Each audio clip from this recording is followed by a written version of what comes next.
Like, I need to change things, but I do know that I need to change things a lot. It's gotta change for sure, like, right? And that's what I mean. Yeah, that's why I didn't put that on there, right? Because like I don't know, I don't want to ever, you know, make your heart sink or anything like that. Like, my heart sinks whenever I bounce on the trampoline, but that's like a physical, like, that's a physical sensation that I'm talking about. We do love a bounce. Well, see, that's the other thing too, right? I wasn't bouncing. I didn't have my trampoline. I feel like I got too far away from why I started streaming in the first place, and I just got into this rut. And I know that doing things without a lot of intention doesn't usually yield good results. And that's what I want to do. I want to make you happy. I want to make me happy. And I want to have a real effect. And I just felt like I was drifting too far away from that. Are you telling us that you're going to bounce back? I mean, that's what I usually do, isn't it? I tear myself apart just to put myself back together in a healthier configuration. I'm sorry, chat. Now, like, I was worried about making you cry, and now I'm making me cry. Cause like, I'm so glad I didn't put that as a stream title, right? Cause like, people, like, I don't know. Streamers do that shit all the time, though. Like, I mean, you've seen it before, where somebody's like, last stream ever, haha, psych. And I just didn't want to do that. I just didn't want to do that, but like, yeah, definitely some stuff has got to change. Massively needs to change.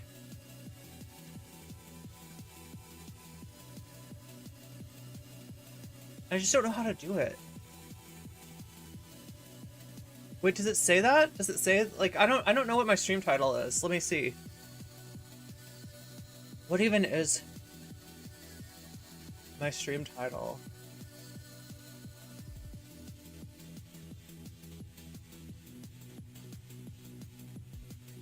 No, it just says random small streamer chick versus the world, right? I didn't actually go with that. I didn't actually go with the massive clickbait stream. But the reason I thought about doing that, was because I wanted people in here. I wanted everybody who ever watches me in here, because like, I need some feedback. I need some feedback from you. You know what I mean? But yeah, it felt too manipulative to say like I'm quitting streaming if like I'm not like there, you know? Like, I'm not really there. I need to quit streaming the way that I've been streaming, if that makes sense. And that's where all these like Phoenix like allegories, oh my god, are coming from. Oh wow. Sorry chat, you can't see me, but I'm on a trampoline and I'm putting my foot up on the desk to like stretch. You know, the one thing that this mix is kind of like leaving lacking, right, is that there's no transition. You know what I'm saying? Like, I realize this is jungle, drum and bass, and breakcore, and I know that stuff is hard to mix. It's not as intuitive as something that's like a little bit more like of a simple beat. Maybe this person like doesn't know all that much jungle, drum and bass, and breakcore. Maybe this is not their thing. This machete lady is dealing with effed up shit and relate to needing to make some big changes yourself.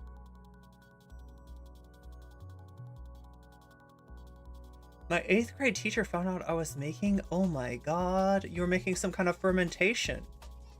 Some kind of beverage. Some kind of adult beverage, we could even say, right? See, I'm trying to say the right words so that it doesn't get me in trouble with YouTube. It kind of doesn't matter though. I feel like YouTube will demonetize my stream regardless, every single time. He asked me to bring it in so we could distill it in class. And he didn't give it back? Did he drink it? What happened? Okay, wait, this is a mystery.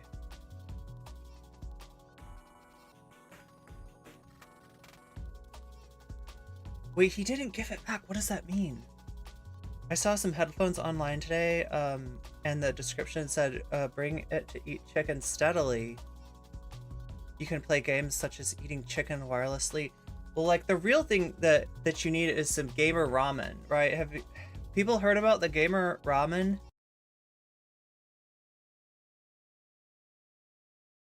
Have you heard of what the fuck is going on with my computer? Why? Why? You see this? What is this even about?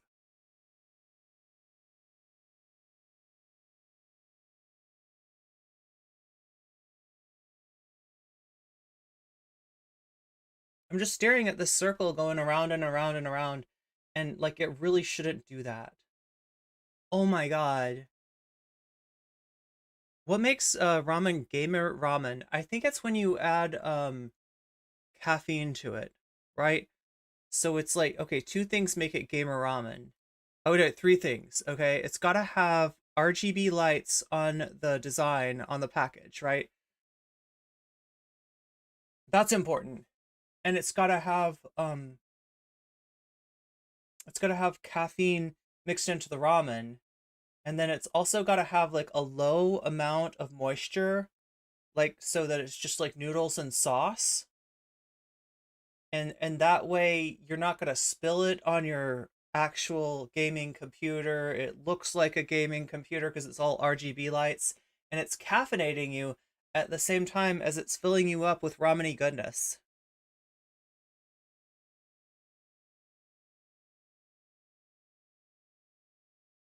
I'm like, seriously, what is even going on here?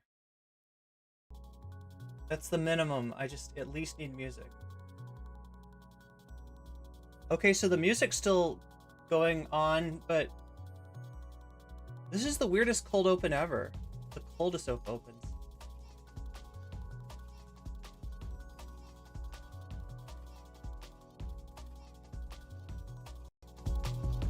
No, I'm just a little bit pissed off because I finally got my kickboxing bag up in the backyard. Like, you know, the thing that I hit and I kick. Sometimes I knee it and sometimes I give it an elbow. That thing, the thing that I practice on, right? It was in the backyard and it still is in the backyard. The problem is that the backyard is like at the bottom of the slope for the entire alleyway. It's not really a backyard, it's just a little area of dirt in a gravel alleyway. And so like all the water just like goes into the backyard and it becomes the pond, the back waterways, the brackish, disgusting, muddy water in the back of my house, right? And like, I'm just not really set up to be kickboxing with like flippers and a snorkel, you know what I'm saying? I mean, that's like a higher level that I'm used to. It's cold here. I must be streaming in the Twitchosphere? I feel like, oh yeah, that's the other thing. I noticed that my my microphone, there we go. That's what we're talking about. Really chill background music. Yeah, well, I wanted to something to bounce to, right? Because that's the other thing that I don't do enough of, is that spontaneous stuff, the stuff that people are really here for. I feel like it's more of the bouncing and it's less of the like being frustrated by terrible right-wing content creators or left-wing content creators that are kind of right-wing in their own way.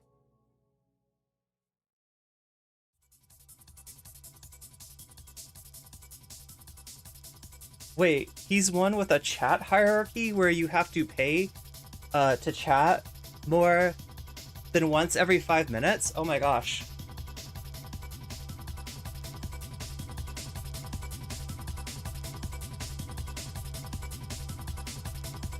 Is it Pac-Man? I literally don't know. I literally don't know. Somebody that's name starts with an R and they're a streamer?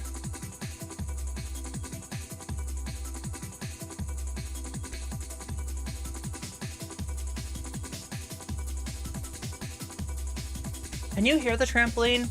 Or do you just hear my voice?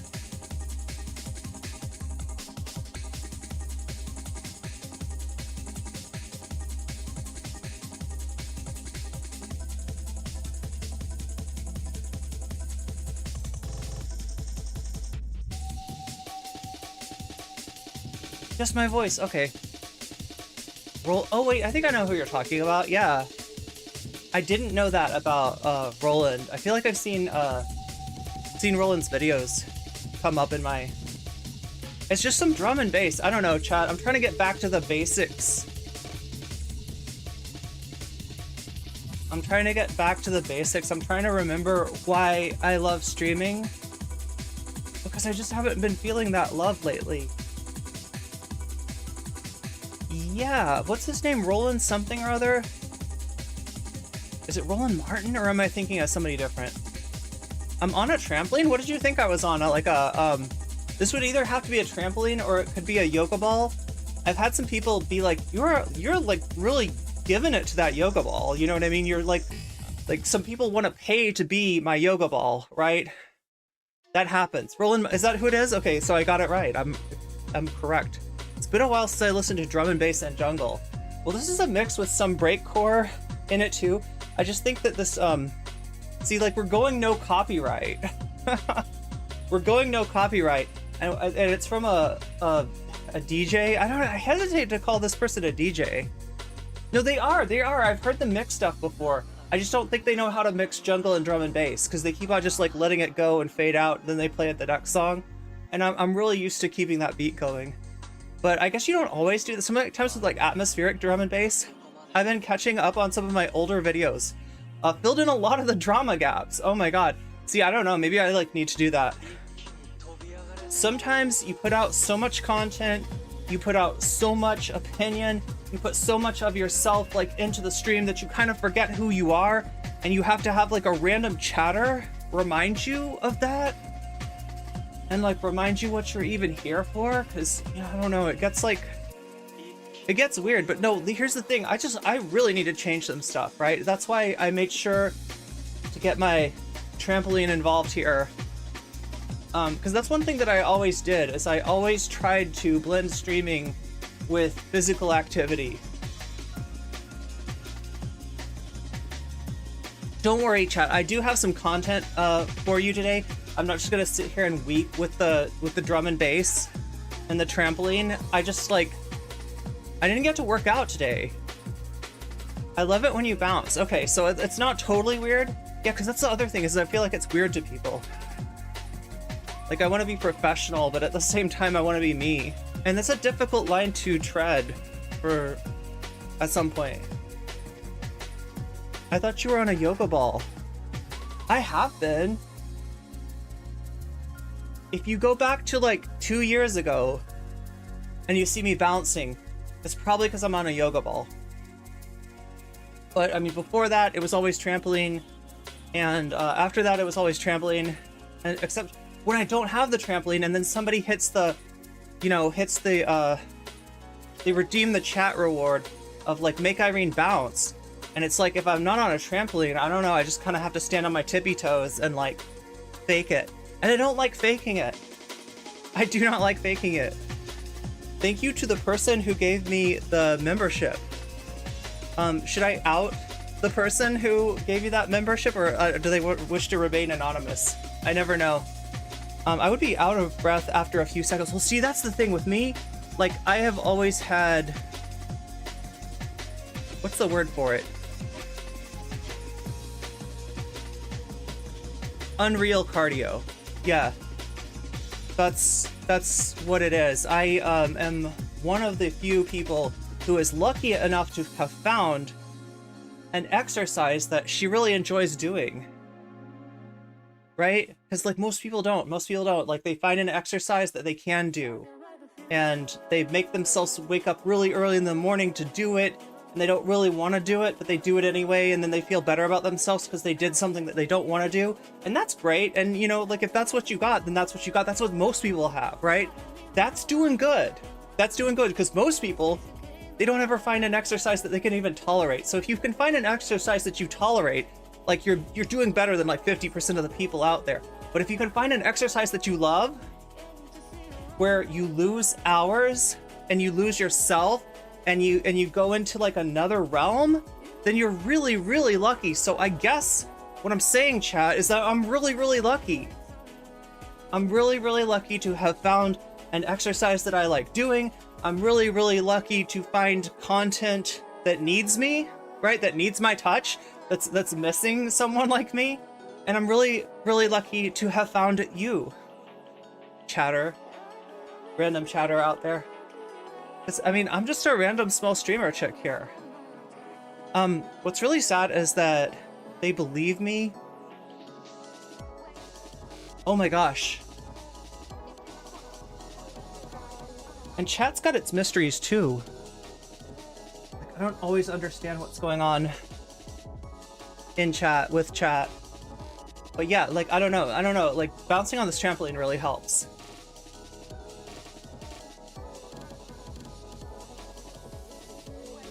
So, I mean, like, I feel like there's so much stuff that I could cover. There's stuff that, like, needs to be covered. There's stuff that wants to be covered. There's stuff that doesn't want to be covered, but I have to cover it anyway. What am I stepping on? Oh, it's a little thing. Awesome.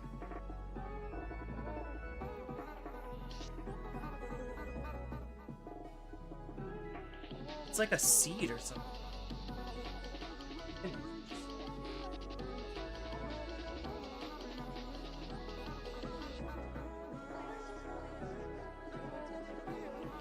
Okay. I saw a clip of Biden saying he can't trust.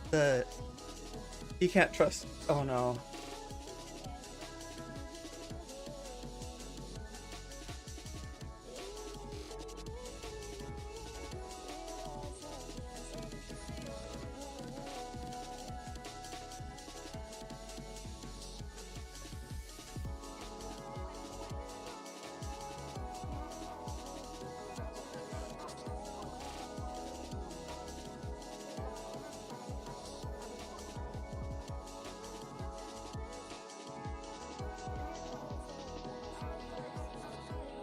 So yeah, Alex Jones talked to Vivek Ramaswamy. Does that sound cursed?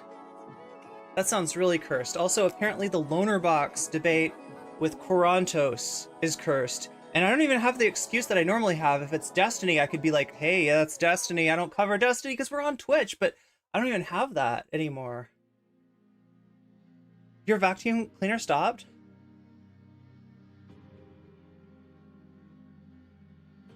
Do you ever have it where your lips like eat your lipstick?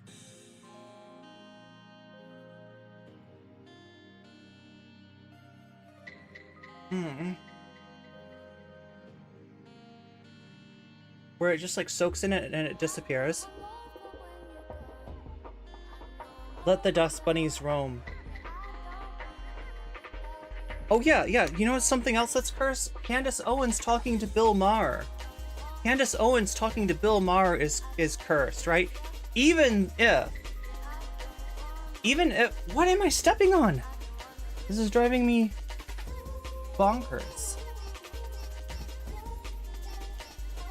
Corantos, yeah, that happened too. And look, like, I mean, I kind of thought there was like a limit to how cursed things could be. Like, for instance, Bill Maher talking to Candace Owens. Well, of course he's gonna like push back, right? Right? If Candace Owens brings up some anti-vaxxer stuff, like he'll push back on that, right? Right? He's not just gonna sit there and like mostly get along with Candace Owens, except for the issue of the attempted insurrection, of the false election claims made by Trump and his allies, and all. There's no possibility that that's like the only thing they disagree on, right? Right, yeah, it's a nightmare blunt rotation. It's a nightmare everything rotation, right? What do you think about the background? Is this like a purple basketball here? Like, what am I standing in front of? I found this background and I'm somewhat fascinated by it, but I feel like it's gotta be like an LA Lakers basketball. Is that what it is? Is that what we got here? Lizard skin? A purple lizard? That would have to be like Barney, right? I thought it was leather. Is it? Is it leather like on somebody's like Bugatti? It's a purple football. Oh, it could be a purple football. Yeah, you're right. It could be. Wait, what team is purple? The Vikings. The Vikings, right? The Vikings are purple. I wish the Lakers used a purple ball. Don't they have like a purple and gold ball? Or am I thinking of some other sports team? I feel like, okay, that's what should happen. That's what should happen. Want to make basketball more exciting? Everybody, every team, when they're playing at their stadium, like they should use their colors on the basketball. Like it shouldn't be like a normal color basketball. It should be like whatever the team, whatever their color is that they're playing at. Yeah, like Utah Jazz, I guess it has purple. That's true. I think you're right. I don't know that much about basketball or football. I'm so right. Okay, see, that would make it more exciting. There's a lot of things that would make basketball more exciting, though. I've always dreamed that there should be like a 10-point like basket that's like above the regular basket. It's like a basket that's like way high up. It's like way up there, but if you hit it, you get 10 points. They all use an orange ball. I think you're right. Yeah, that's the problem. That's the problem. It's always orange, and then the football is like the same way, but it's a slightly deeper color. And baseball. Don't even let me get started talking about baseball. The most boring sport in the known universe, baseball.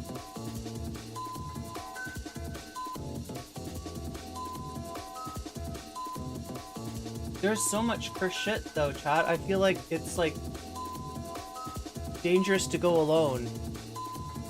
Golf is pretty boring. Yeah, I don't know what to do to make golf better.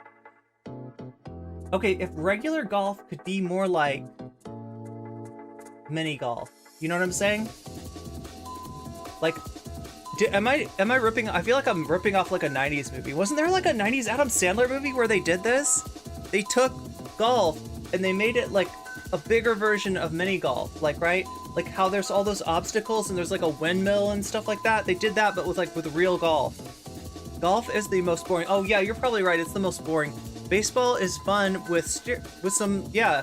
Actually, those are called performance enhancing. Word I can't say. Performance enhancing substances. I'm mixing up Happy Gilmore with something else. Is that the one where he beats? No, he gets his ass beat by Bob Barker. Like Bob Barker just completely destroys Adam Sandler, as one should. As you know, if you see Adam Sandler, you should probably kick his ass. Kick his ass for me. I'm not really saying that, chat. Don't actually kick Adam Sandler's ass. He's probably got bodyguards and stuff. Golf is destroying the environment for rich people's pleasure. People think they should belong to that group of people. Yeah, they want to get in the the country club. They got to be part of the country club. That's their goal. That's their dream. But yeah, if you're tuning in, if you're finding us on YouTube, this is in fact a live stream. That is why I am wasting so much time. That's why I'm bouncing around. That is why I'm listening to drum and bass. But don't worry, because whatever you came here for, whether it's Vivek Ramaswamy talking to Alex Jones, whether it's Bill Maher talking to Candace Owens, or just, let's start off with The Hill. Do you want to start off with The Hill?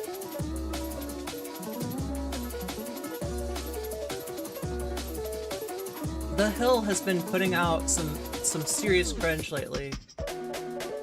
And like, look, we thought it was bad when we had like Rihanna and Robbie. Here they are, Rihanna and Robbie. But it can actually be worse. They have other people, and somehow the other people are even worse. Oh God! Speaking of which, they did it. They interviewed Ramaswamy. Okay, this music's doing it for me now. Is it doing it for you, chat?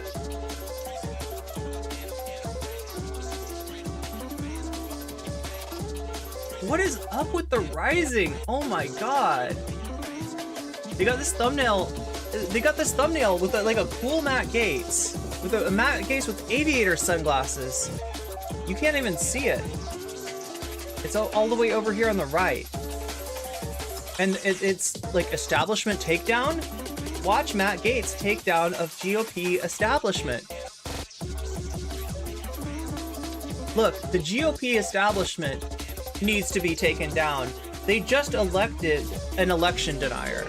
All right. And when they were asked about what about this guy and his election denial? Like, right, one of the GOP House members, I think it was Vivian Fox, said, "Shut up, shut up, shut up."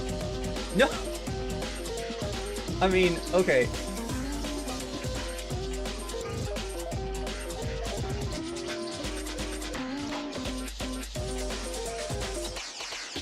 Look, I'm looking for the one, like, more cursed story than most of their stories. I think it's the one where they're talking about the dream ticket. No, wait. It's not that. Oh my god.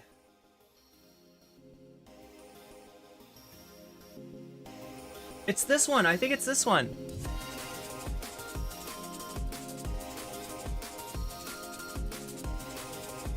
Oh my god. Load. Thank you.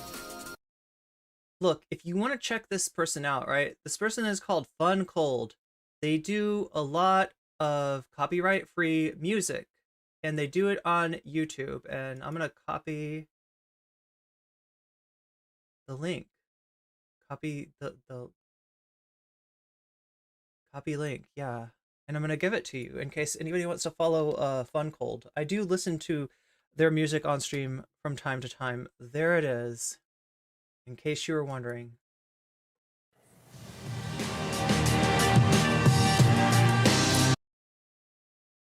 A State Department official, Josh Paul, has resigned. So we got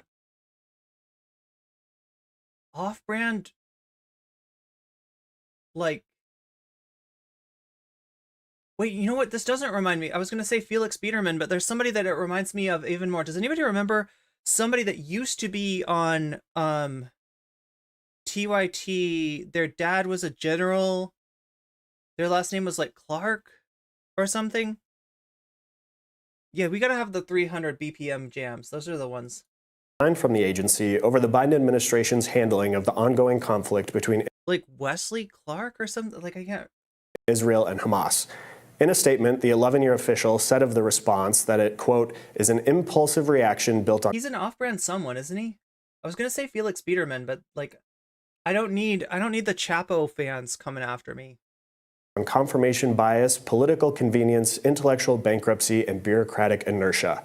Meanwhile, State Department officials are reportedly preparing a dissent cable, a document criticizing... So, I mean, this is their B team, right? This is when Brianna and Robbie are not there. This is who we get instead. American policy that goes to agency leaders through a protected internal channel over President Joe Biden's policy on Israel and Palestine. Biden's approach to the violence in the Middle East is fueling tensions in the United States government, according to the Huffington Post. One State Department official said, quote, there's basically a mutiny brewing within state at all levels. Officials reportedly told the Huffington Post that the Secretary of State Anthony Blinken and his senior advisors are seeing widespread internal frustration, and that some department staff feel as if Blinken and his team are uninterested in their own advice as they focus on expanding Israel's operation in Gaza. According to Huffington Post reporter Akbar Shahid Ahmed, staff at the State Department are describing anger, depression, and tears in meetings.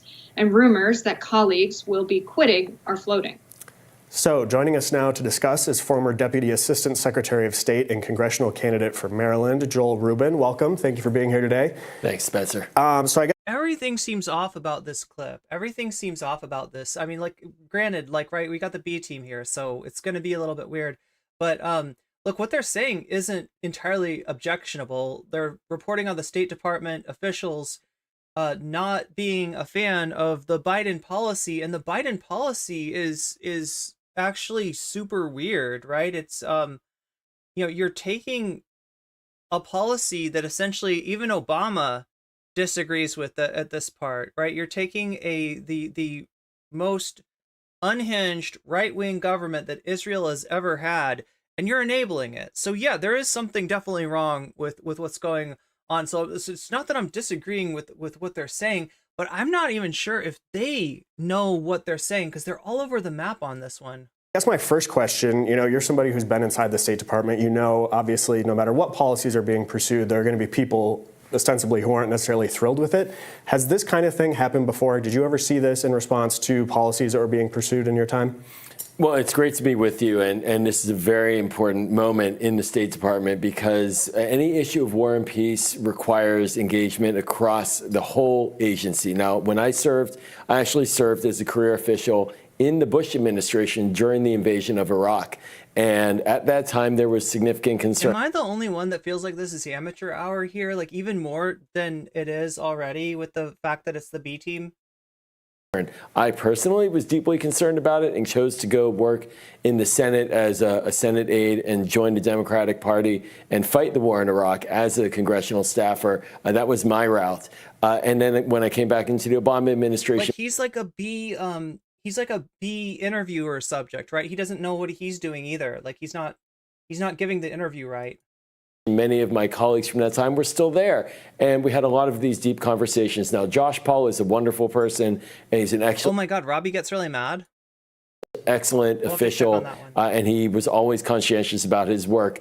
But I do think that there are ways to get the message across without necessarily blasting the policy from outside. This is going to be a long process, and the people on the inside right now, if they have the deep concerns, as they clearly do, they do need to put it in writing. They do need to send it up the chain. They do need to get an audience with the leadership to try to move the policy, because there is no magic bullet to fixing this issue. There's no one single simple solution, and it requires people of goodwill on the inside to continue to make the arguments and to fight for what's best, or to go on the outside potentially. But this is very early in this stage.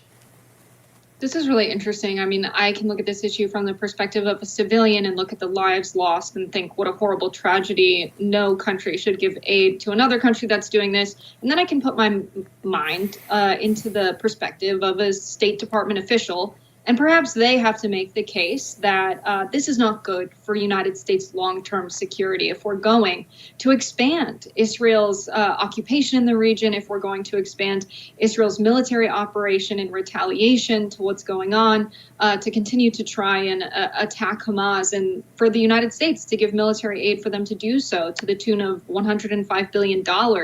It seems to me that that's not a hard case to make, that you're going to upset a lot of people in the region. Similar to former instances, the Iraq War being one, thinking of Mujahideen being funded by the United States, creating the Taliban. We create a lot of anti-U.S. sentiments with these kinds of actions. Why do you think that's not the perspective of State Department officials and they're taking the route of quitting? Do you think they've already tried that? Or do you think that they've just lost hope? Well, the policy towards Israel didn't just come up overnight. The American policy towards Israel has been ongoing for multiple decades. In the case of the money, as an example, the United States has been providing $3+ billion of aid to Israel for decades now as a result of its peace agreement with Egypt. Capitol Hill supports that. The president got elected. He supports that. Ultimately, in the executive branch, it's the president that sets the policy. So when you're on the inside of the State Department arguing about the different approaches and how do the tactical issues, counterterrorism, where Hamas for multiple decades. Okay, State Department official, and perhaps they have. So wait, oh my God. No. There he is. Okay, look. I mean, that's not the best picture I could find, but this is who he reminds me of. Wes Clark Jr. was on the Young Turks. This is the son of a general and a presidential candidate named Wesley Clark Sr., I guess, and pretty anti-war and everything. At some point, he had an issue. I think, like, with his mental health, and it's somewhat started to appear on the show, like, right, he was not all right entirely on the show, and they cut ties with him, and I don't really know what happened to him. Yeah, he looks a lot like Wes Clark Jr., right? It's not him, it's not the same person, but Great to be with you, and this is a very important. The United States has been providing $3+ billion of aid to Israel for decades now as a result of its peace agreement with Egypt. Capitol Hill supports that. The president got elected. He supports that.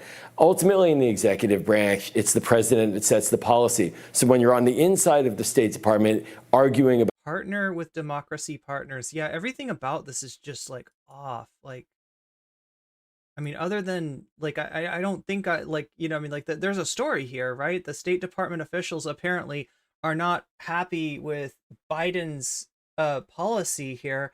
I'm confused with honestly with Biden's policy, because from what I've heard, there is a public message, and then there's supposedly a private policy, right? And they're very different. They're very different. The public message is like just a 100% foot on the gas, support Netanyahu, support Israel no matter what, right? Which is a bad policy, a very, very bad policy. The one argument that you can make for the United States being like, on Israel's side so often is that maybe the United States could step in there at a moment where Israel's like, where their policy is literally like, yeah, let's try some genocide down in Gaza. That would be, maybe that'll fix our problems, right? And the US could be like, don't do it. Don't do it. And look, I mean, I'm not sure if that's what's going on. Like, when you see Biden out there, you don't get the feeling that he's exactly in the driver's seat. So then the question is, who is in charge over there? Who is making these policies, right? Like, where is this? Well, if it's not Biden that's directing it, who is it? This is not necessarily just an issue contained to the Gaza Strip and Israel. This is a perfect question. Look, the State Department and the way it functions is to engage everywhere around the world. And what has happened over the last couple of days, the regional dynamics after the explosion at the hospital that killed hundreds of civilians, that unleashed an anger and a rage in the Arab world. And many instances, we saw in many instances that being taken out against the American. So the other fear in this situation is, even if your concern is not how the U.S. is parsing the Israel-Palestine issue, you got to be worried about the very real possibility of a broader conflict coming out of this, right? That that's American embassy and a concern. That information comes straight back from our embassies directly to Washington, directly to the bureau that governs the region. In this case, the Bureau for Near Eastern Affairs that oversees our policy there, and they get those cables overnight, and they read from. I'm like, in so discussion process, do we order departures of our employees? Do we keep them in place? How do we work with the local governments who are ultimately responsible for security at our facility there? And this is part of it. And I understand from the administration that tomorrow there is a piece. It feels like if you got Tim and Eric and you were like, hey, this is the Hill, this is what they do, can you come up with a parody of that? And Tim and Eric were like, yeah, we can do a Tim and Eric version. You want a Tim and Eric version of the Hill? Here you go. Here we go. We got the Tim and Eric guest. We got the Tim and Eric, replacement for, I don't know if this is Brianna's replacement or Robbie's replacement or what exactly his role is. I don't know what's going on here, but like, yeah, I've been noticing these two fill-ins and just like how confused they seem and how much they seem to have just been thrown into this. So I just wanted to take a quick little look at that. Natalie is telling me that there is, oh my God, there's Brianna, I guess we got to check in with this.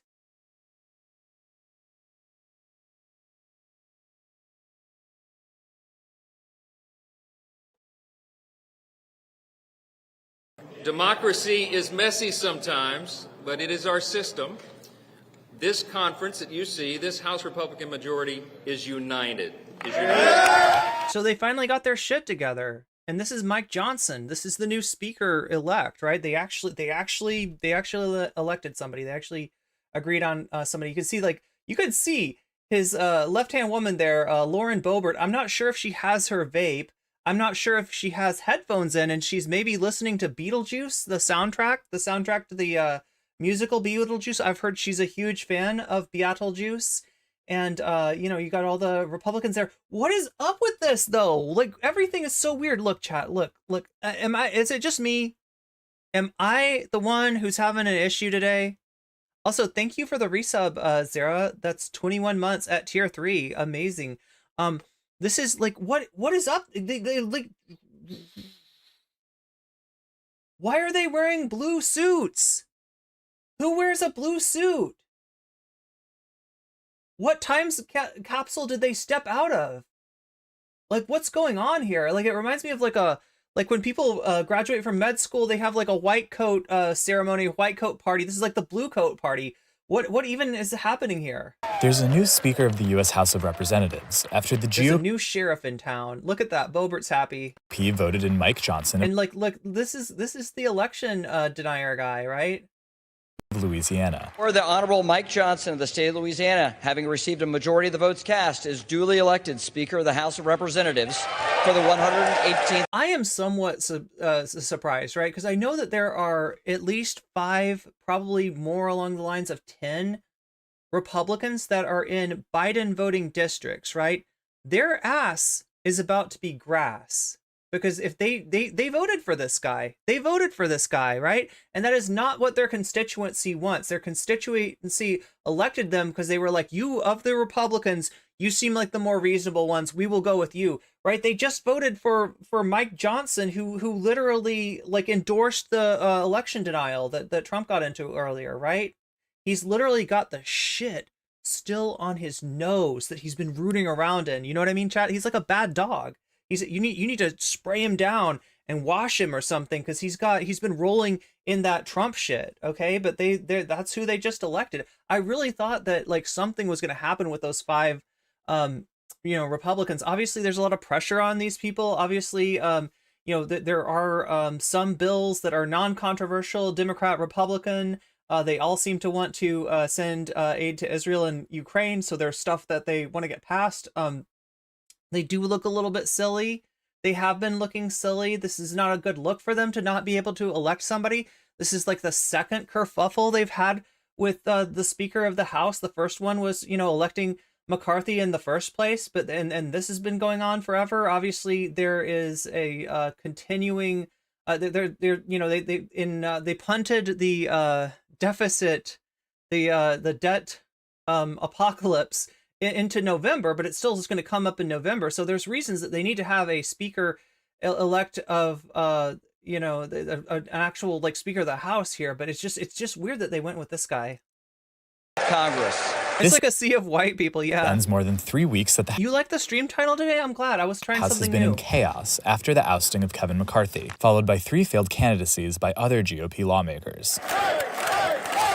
So, who is Mike Johnson, and how did we get And why are they cheering him? Why are they so excited? Why are they so excited about this guy? This makes me not trust him. here? Johnson is the GOP Also, what a bunch of weirdos.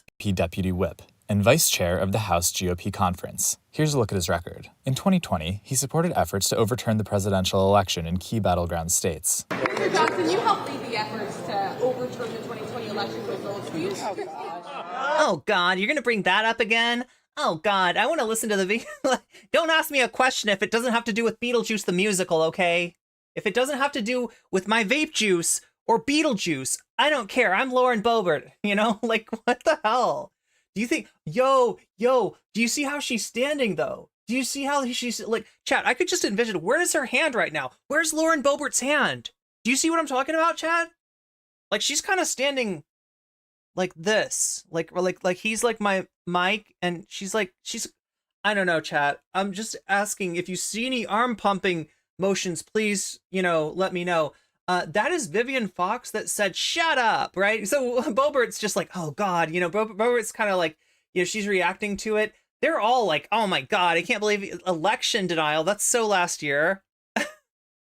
This is the same clip. Oh, this is the one where they. Oh, you found me that that clip on Twitter. I see. That's the conclusion. Fed politicians, by and large, are free. You're not wrong. Is she controlling him like a Muppet? Yeah, but the problem is, like, what kind of stick is she using to control that Muppet, right?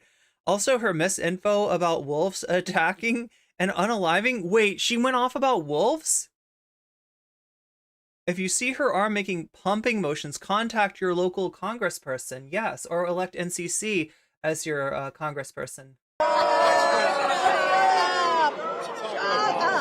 Johnson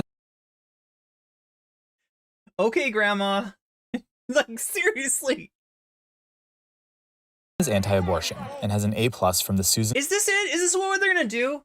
Have we got a bunch of boomers in here that are just like, they've seen Trump pop off and they're like, well, you know, we didn't like Trump at first. He seemed like he was gonna sink us, but he didn't, and people seem to still like him, and they like him better than us. So if we act like him more, if we if we eliminate every single bit of decorum that this legislative body's ever had, maybe we will pop off like Trump too. Maybe they'll like us as much as Trump.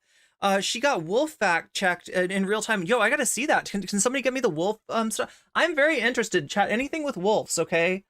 Anything, especially like analyzing which of these people might be omegas, right? Which of the serving, you know, the people serving in the House of Representatives might actually be omega versus alpha. And we need to do our wolf science. We need to do our bad wolf science to find out who's got the pheromones and who can't control themselves around the pheromones, right? When the pheromones get released, like, who's going to go into some kind of superheat and just be like, you know, have omega on the brain. Chat. This is what we need to know. This is what we need to do. I need the ice barbarians analysis of this thing. Every single person who ran for speaker was an election denier. No, wait, there's one. The Emmett guy. Was it his name Emmett or something? The E guy. I think his name was Emmett. The last guy that they had, right, was somebody who in the moment maybe did not sign off on the election denial, but has since recanted and said, I love Trump. I love Donald Trump. You know, when I get home late at night, I bust out that big quart of Trump ice cream and I just start eating, and it gets all over my face and it gets all over my clothes, and I'm just like, nom, nom, nom. I'm eating that Trump ice cream with all the rest of you. Inside of you, there are two wolves. They say you're very tight. Yes. B. Anthony pro-life organization.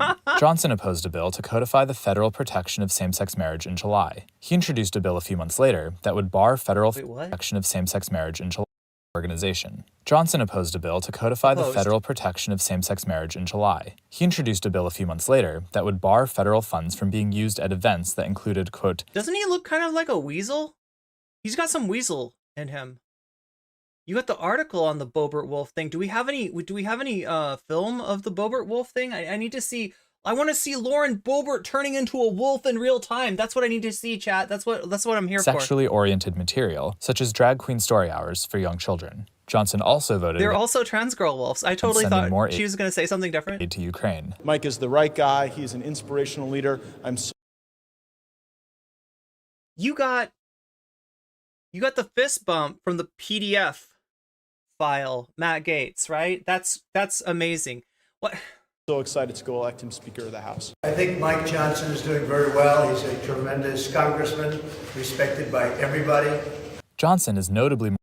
There is something so wrong with politicians in general, the Republicans in particular. Trump is a great example of it. He's probably patient zero. Like, I feel like at some point they're gonna like lose control and they're just gonna spray the entire like, you know, chamber of the house like down with some kind of wolf pheromones. Okay, it's just gonna be this massive explosion and people are gonna lose it, and it's just gonna be like everybody's like humping on the desks and stuff.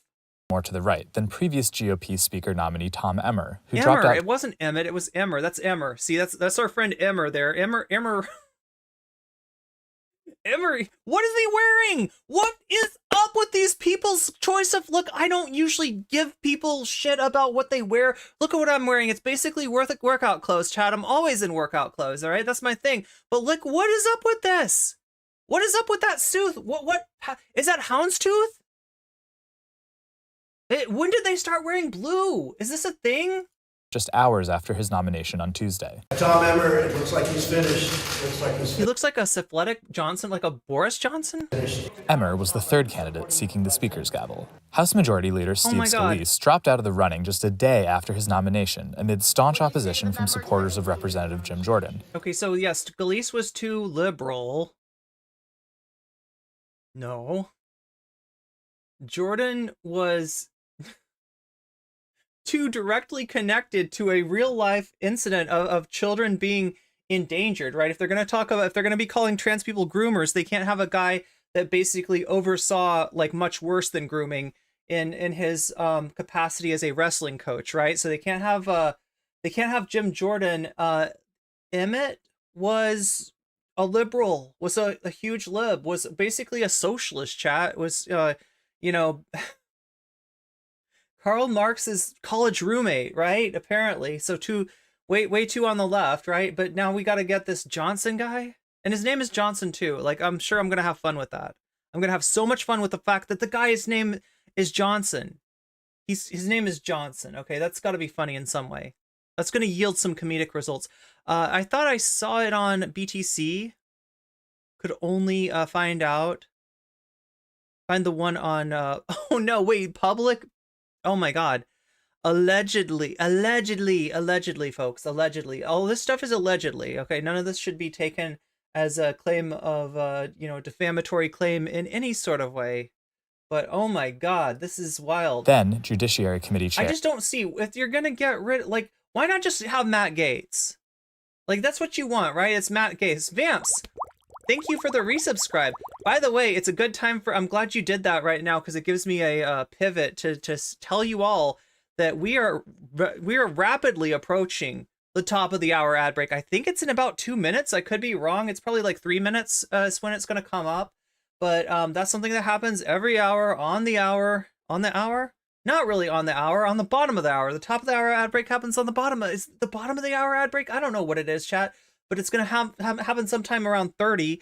It happens every single hour, and it means that there are 3 minutes of ads potentially for your eyes only, right? You will be stuck in that chamber, in that, like, it's going to be Clockwork Orange, right? With you in the chair, with your eyes peeled open. That's what Twitch does to you, right? They put you in the chair, they hold your eyes like that, and they make you watch 3 minutes of ads. If you do not want to meet the same fate as Alex from Clockwork Orange, there are several ways around that, right? Even if you don't have a gang of droogies at your side, you might still be able to escape the ad break in some way. That is through using a Twitch Prime sub.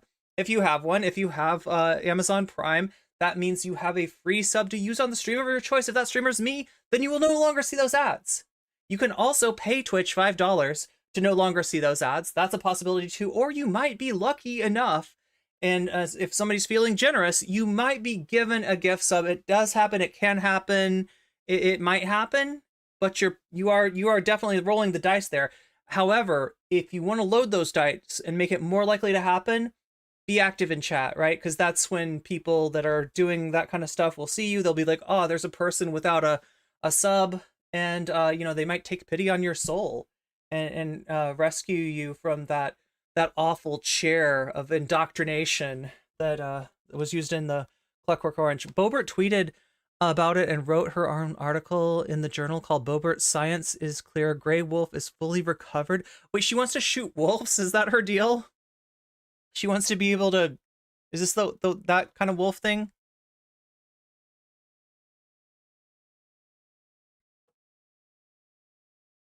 Jim Jordan gave it a shot, but he threw in the towel after 3 failed attempts. Now, That's the only Kubrick you liked? The new speaker, the House can get what else did Kubrick do? Back to the people's business and work on the looming the people's business, like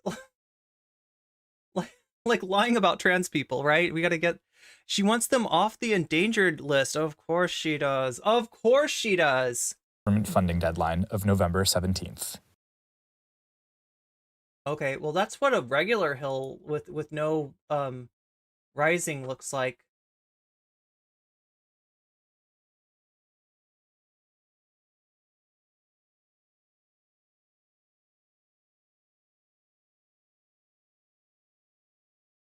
Liz Cheney running in 2024. That is a non-story right there. Wait, Natalie, you said that you got something that has to do with you said you've got something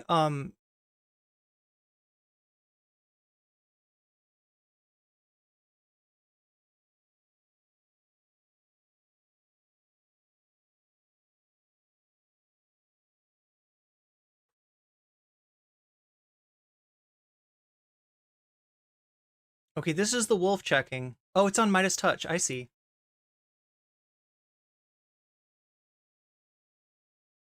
God, I cannot trust YouTube anymore. YouTube keeps on wanting to play ads. They never actually play them, but they're like threatening to play ads. From 2002.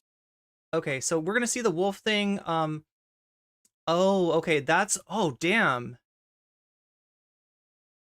Here, let me show you what we got upcoming. Look, I'm gonna give you a little sneak preview. Right now, we're gonna watch Lauren Boebert on the wolf thing, but check this out. Check what Natalie found for me. Eh? Why is it not coming back?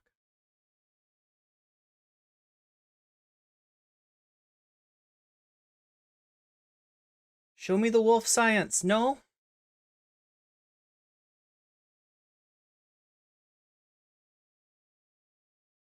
This is what we got to look forward to. We'll get to that story in a second, though. The first, we got to see what Lauren Boebert has to say about wolves. To present day, approximately 500 people have been attacked by wolves,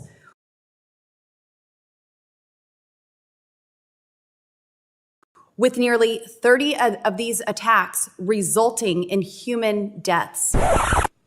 I would request unanimous consent. So what I'm guessing here, what I'm getting from this is that Lauren Boebert is basically like the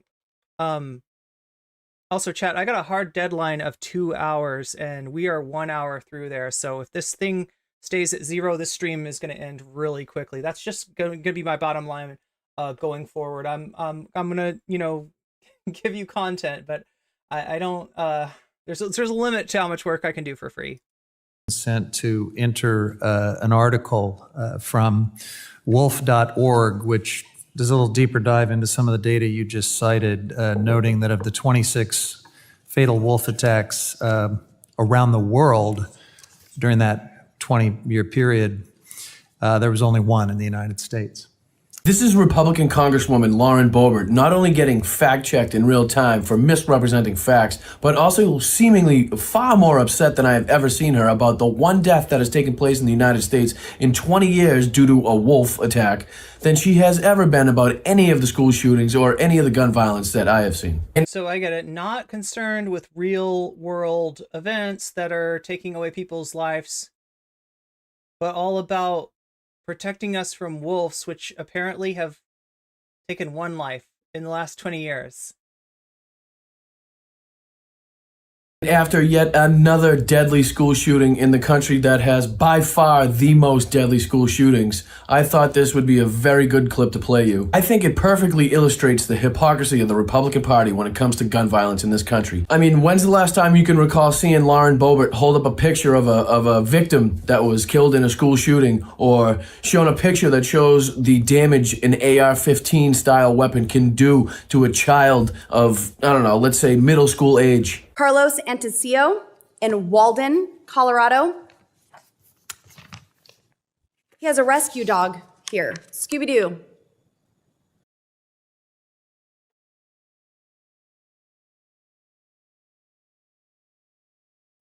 Scooby-Doo?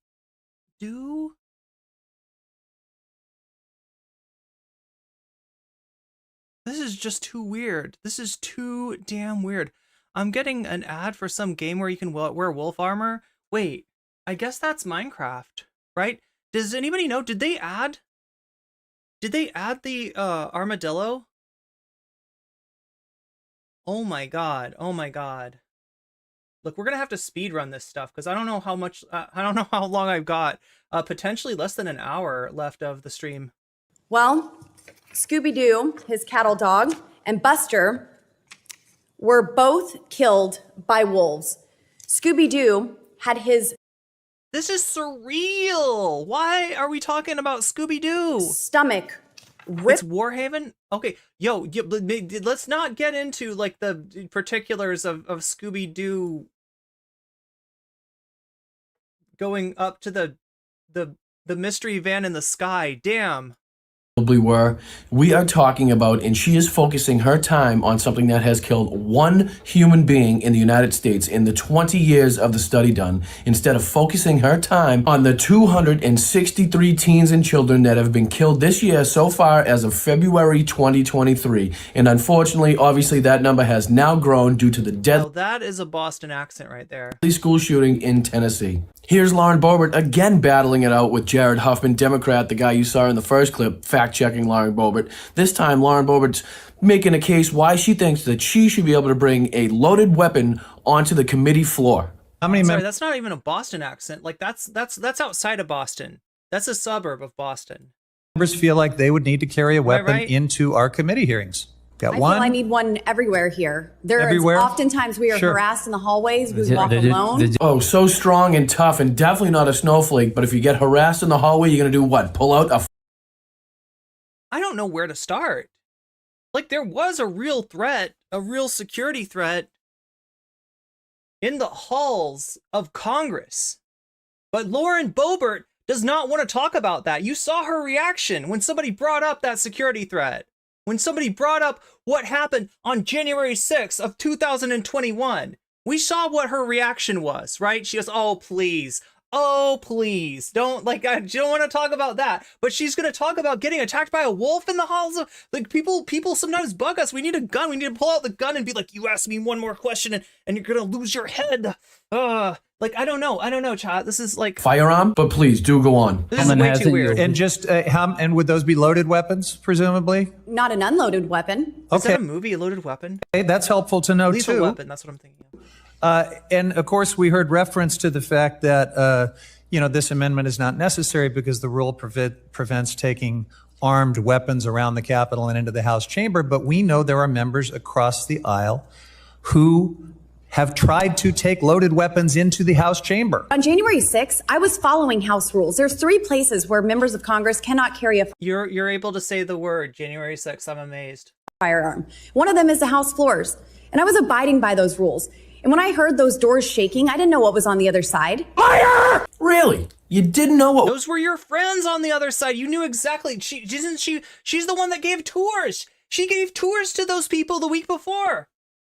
was on the other side of the doors, you say, huh? That's God. funny. Obviously, you must forget saying this. January 6th, in your objection speech, the time you were objecting to the free and fair election that wasn't fraudulent. Oath that I took this past Sunday to defend and support the Constitution makes it necessary for me to object to this travesty. Madam Speaker, I have constituents This is typical Lauren Boebert. outside this building right now. I promised my voters to be their voice. In this branch of government, which I now serve, it is my separate but equal obligation to weigh in on this election and object.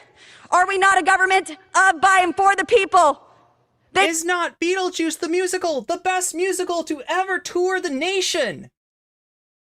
Is my vape juice not the best vape juice you could possibly get? Does it not exactly look like the smoke from the Beetlejuice the musical show? Right? Are you really able to tell that I'm taking a hit off of this vape in the middle of a crowded theater full of children and parents and stuff, right? Really? I know that this election is not right and as their representative, I am sent here to represent them. I will not allow the people to be ignored.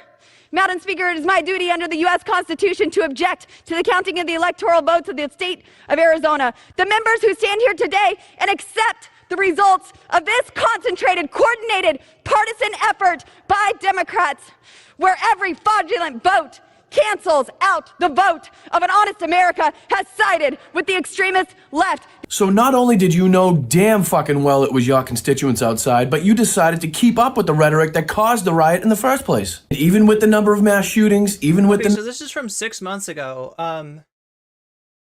Wow, I don't want to linger too long on this because, like, chat, we might have a really limited time. It all depends on you, but we might have a really limited time today, right? I'm gonna try to keep myself to what other content creators, do normally, rather than giving you these extended streams, because I just can't, I just can't afford to live like that. So, what do we got here? We are looking for. Wait, we were in the middle of Reddit. The Hill, there we go.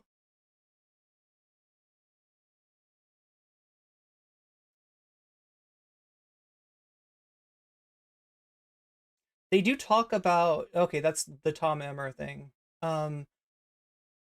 Wait, no, I've got it, it's right here. It's in the other.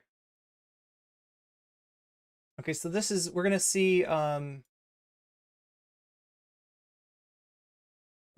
guess, Robbie get really animated, right? I showed you that a second ago. I showed you the look on Robbie's face. Here it is. This is what we're gonna see. Unmute tab.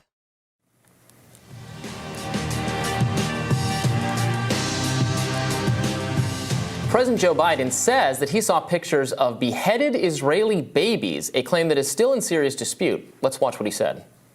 I never really thought that I would see and have confirmed pictures of terrorists beheading children. I never thought I'd ever, anyway, but there are countries in the region that are trying to be of some help, including Arab nations that are trying to be of some help. This is what's really scaring me, right? We're in a really serious situation. Okay, to the rest of the world, the stuff that Israel's doing right now has crossed a line. I mean, it crossed a line a long time ago, but it continues to cross a line, right? We're in a situation where, like, the United States appears to be endorsing an attack of retribution, right? An indiscriminate attack on civilians.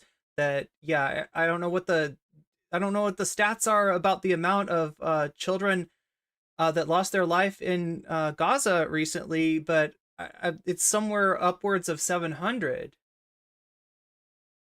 And the fact that, like, this he just does not seem to know what he's talking about, right? So if you want to know, the baby story is this, okay? It's a sad story. Were there babies that lost their lives in the attacks on 10/7? Yes. But when you're saying beheaded, that makes it sound like somebody went and it was like, I'm gonna behead this. That's not what happened, right? There was a violent attack, and some of the people who died were babies, and the specifics of that, yeah, like, we're like, it's a real weird argument to say that, right? Because, like, what you're implying is something very different than what actually happened, even though what actually happened was horrible, and like, nobody's like agreeing with that. But he is literally, like, rubber stamping this narrative that's misleading and that's designed to dehumanize an already dehumanized group of people for the purpose of enabling more babies to be, yeah, have their heads separate. This is so messed up that I have to explain this, right? But do you get what I'm saying? War is a violent, kinetic, ballistic event, all right? And in the, like, people are torn apart. And if there's babies there, then yeah, babies are too, but that's a little different. then what they're trying to do is give you this like straight out of the movie like image of the, you know, racist trope of an Arab terrorist, like, you know, purposefully beheading, and that's not what happened. So anyway. Now, according to the Washington Post, a White House spokesperson later clarified that United States officials and the president have not seen pictures or videos of beheaded children or seen reports independently confirming that. The spokesperson said that Biden based his comments about these alleged atrocities on claims from Israeli Prime Minister Bibi Netanyahu's spokesperson and also media reports from within Israel. The Israel Defense Forces declined to comment to the Washington Post on the state of the victims' bodies. And just this morning, CNN reported that Israel cannot confirm the specific claim that babies were beheaded in a Hamas attack, according to officials contradicting previous public statements. Meanwhile, Israeli photojournalist Irene, who covers conflict, they knew what they were doing. They knew that when they were saying that technically they could probably make the claim that, like, yeah, in a violent, ballistic, kinetic event like what happened, like it's carnage, and yeah, people's bodies are separated from.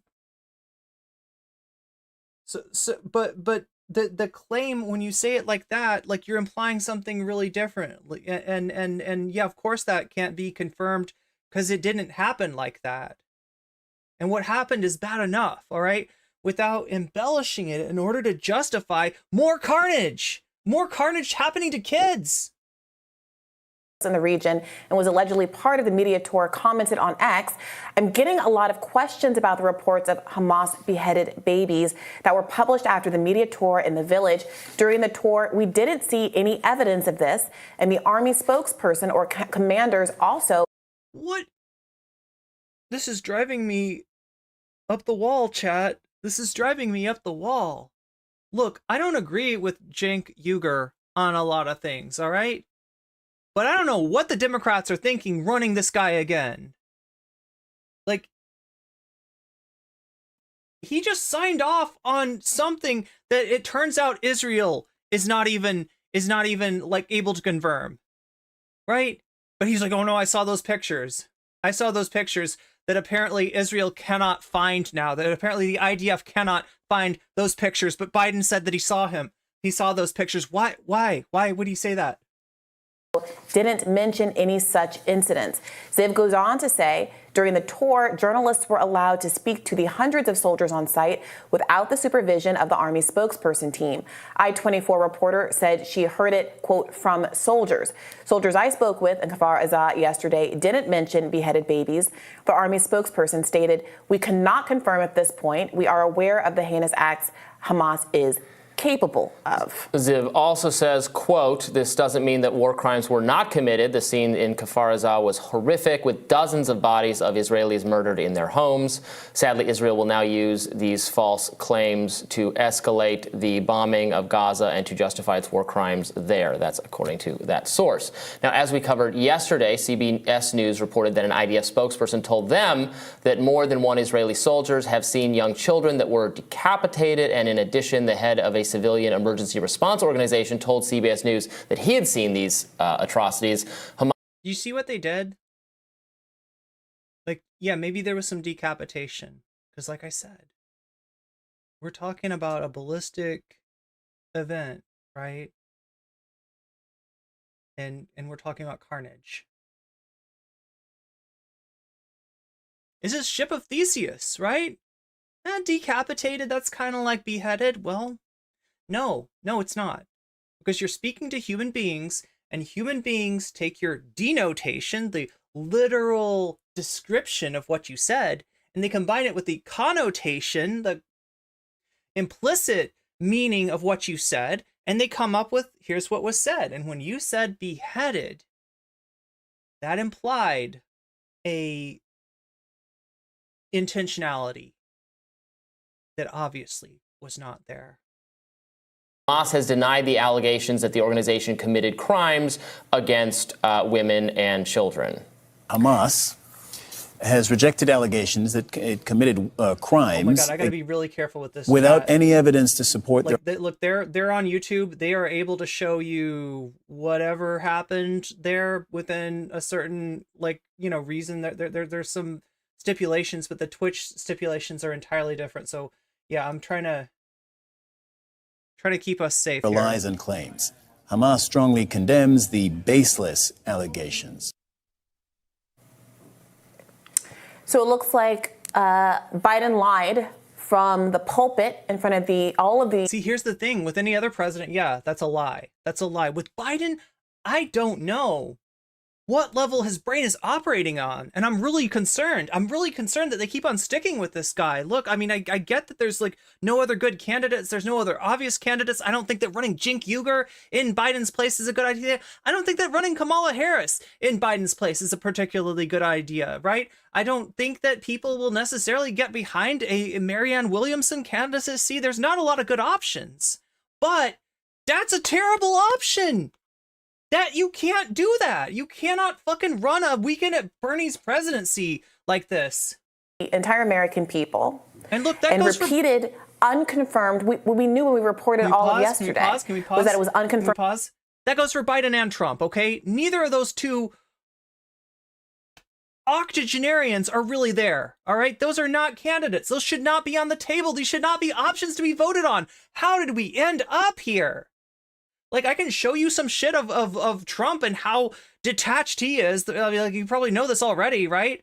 From the idea. What about Cenk Uygur? Yes, Cenk will save us. That's right. Repeatedly declined to confirm, which was, I think, a red flag in and of itself. Of course, we were all waiting to see what got reported out because, of course, nobody would want to downplay or minimize such claims if they were to be true. But the fact that the IDF, who for obvious reasons has every interest in validating a horrific attack from Hamas against Israeli citizens as they are looking for international support, etc., the fact that they were unwilling to confirm the reports, I think, was a pretty significant red flag. And then the fact that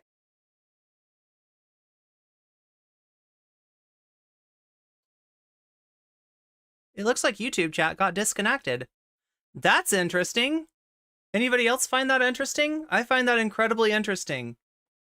Okay, what happens if... Is the rising getting me clapped? All right, YouTube chat, I need you to speak up. I need you to let me know what's going on. It looks like the stream is still happening. It looks like the stream is still happening. Trump and Cenk, can I get some, anybody else in YouTube chat? Anybody else in YouTube chat? I need to hear from you. I thought it was the stream chat redirection. I'm not sure what that means. The stream itself is fine. Interesting. So something happened? I mean, after what we got, you're not supposed to get clapped by Jubilee, right? Jubilee is literally making videos hoping that streamers will watch it, right? We didn't expect that to happen, so. Okay, Natalie, can you give me a timestamp? Because we're running out of time here, right? I'm not just to let you know what's happening. All right, I'm putting a limit to the amount of time that I stream with nothing going into new sub points, right? So in other words, the stream goes longer if the stream goal gets met, but the stream goal hasn't gotten met for a really, really long time. And I mean, this is what's literally making me, question whether I can continue to stream at all. So I'm trying to give you kind of a rushed version of what I would normally present. It doesn't get picked up by the stream. So you're saying that it's not, that's weird. I see what you're saying. Wait. So it's not, it's 7:45. Okay, where was I even?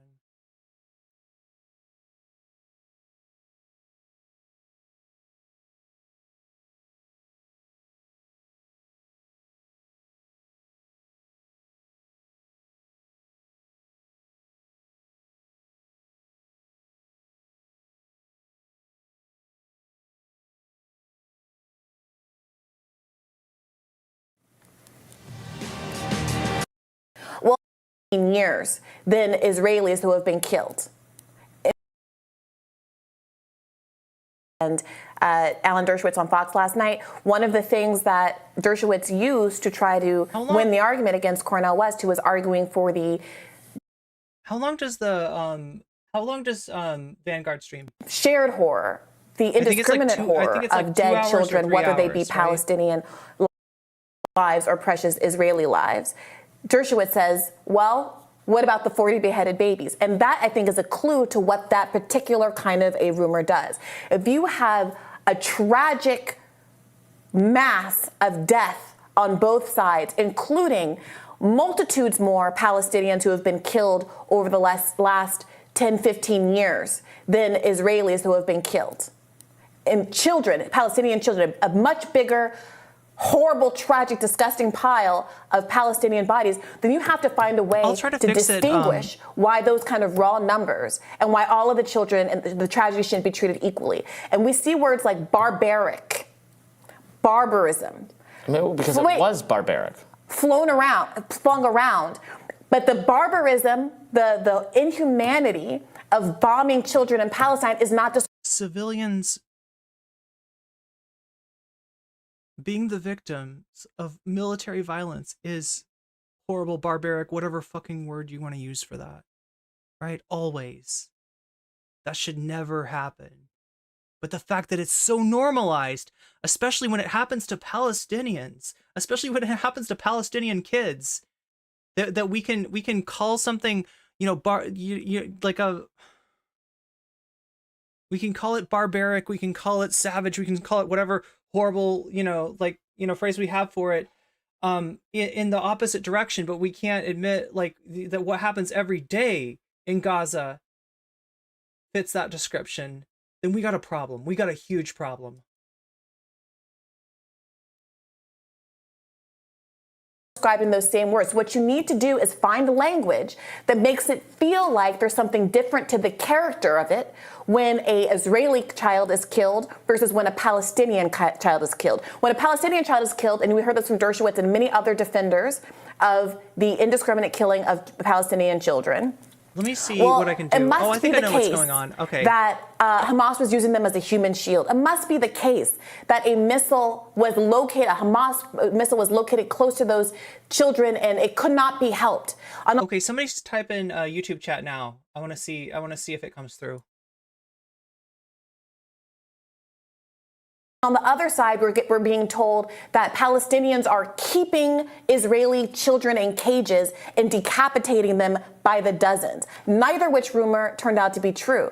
And yet in the middle of a tragedy that needed no embellishment to make the case for why Hamas's acts are horrible and tragic, there is still this embellishment, and I believe it is rooted in a desire to strip humanity from the people of Palestine and justify doing what Max Miller and a number of other officials in the Israeli government have said, Max Miller is an obscure Republican official. It does not matter what he says. So every leftist, wait a minute, Robbie, every leftist in America was asked to apologize for some random protest. They should apologize. They should apologize for their endorsement of terrorist attacks on innocent Israeli civilians, just as I am outraged by the retaliatory actions that are killing. Yo, you put a Nazi uniform on this guy, he'd be right there.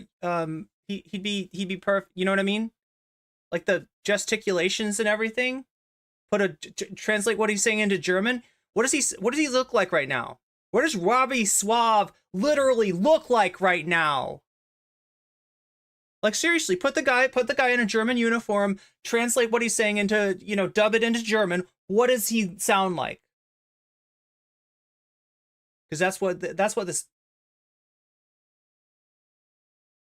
Can I have anybody in YouTube chat say something? Maybe it's just not coming through. I don't know what's going on there. I do want to fix that for you though. I really do.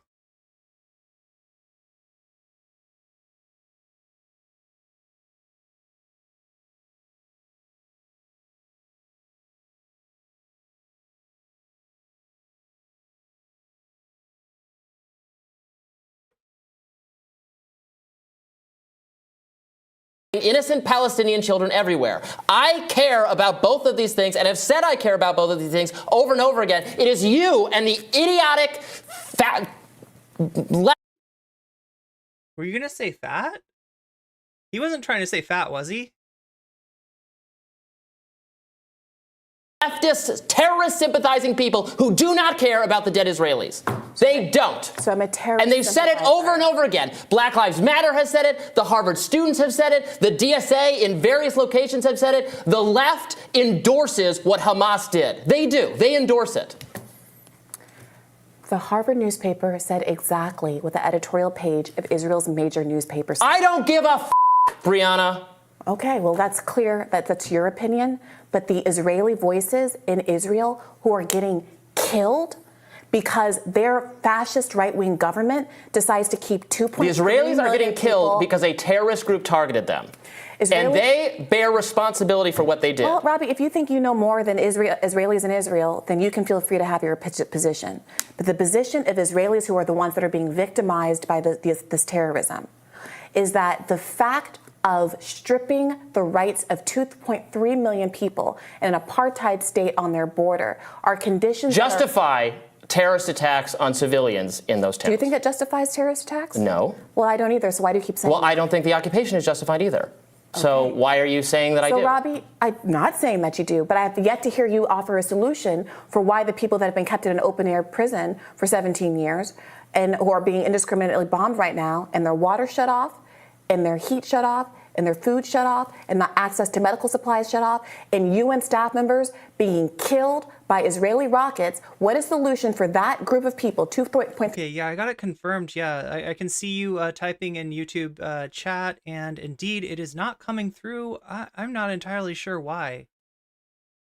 That's not good. 3 million people to get self-determination. Is the solution for a terrorist group to attack? Answer the question. What is their solution? I support a two-state there was a solution. peaceful protest. There have been decades of peaceful protests. In 2018, there was this march, I always get the name wrong, sorry, March of Return, where thousands of Palestinians marched along the wall, peacefully protesting an Israeli idea. It shouldn't be a bot's fault. Soldiers sniped down and shot them in the feet and knees, including children. So that justifies... They tried, wait a minute, they tried BDS, and we were told, our own government said that if you support the boycott, divest, and sanction movement, you are not allowed to get a federal contract in several states, usually southern conservative states in the United States of America. So you're not allowed to do DSA asks candidates whether they will make a pledge to never visit Israel. There's mutual boycotting going on. What are you talking about? That's fine if they want to say that. The point is... Of course. The point is, you're allowed to boycott. The question is whether or not your political opinion should get you out of a job. I thought you were a libertarian. I thought you can't... Okay, try one more time, YouTube chat. Say something, anything in chat. Oh my god, thank you, Spirit Temple. Let me actually check and see. Yeah, thank you, Spirit Temple, for the... Thank you, Zara, for the membership. Wait, am I just like... I feel like I'm not seeing the right YouTube chat or something. Because I'm not seeing the... I should be seeing the membership signups as well, and those aren't showing up. I don't know, chat. It's a little weird. Everything's weird today. And I'm freaking out. I'm freaking out.